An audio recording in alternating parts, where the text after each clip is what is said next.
The Fourth Amendment to the U.S. Constitution prohibits unreasonable search and seizure. Some of the original wording came from John Adams himself in response to the British searching homes and businesses back in colonial times. Well, fast forward to modern day, and our lead story tonight, a federal judge has ruled the NSA is violating our Fourth Amendment rights when it collects data on phone calls into and from the United States. In the name of keeping us safe, Americans have sacrificed a number of freedoms since 9/11, including the privacy of communications. And this judge's decision goes right to the heart of that. It's where we begin tonight with our justice correspondent, Pete Williams, in our D.C. newsroom. Pete, good evening. Brian, good evening. And this is the first ruling by a federal judge to suggest that collecting all this data about every phone call in the U.S. violates the Constitution. And the judge says that a Supreme Court ruling relied on by the government to defend the program is out of date. It's a serious legal blow to one of the most controversial practices of the NSA, a once secret program disclosed 6 months ago by a former NSA insider, Edward Snowden.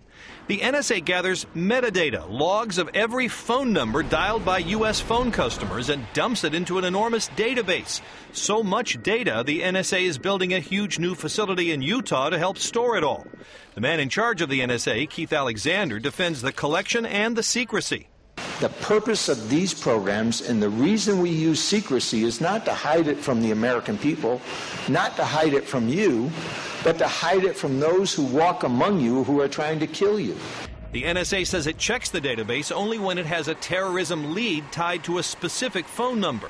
But federal judge Richard Leon today called all that data gathering indiscriminate, an arbitrary invasion of privacy.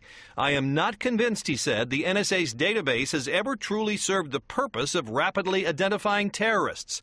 And he questioned the relevance of a 1979 Supreme Court ruling relied on by the government that said phone customers have no privacy interest in their calling records.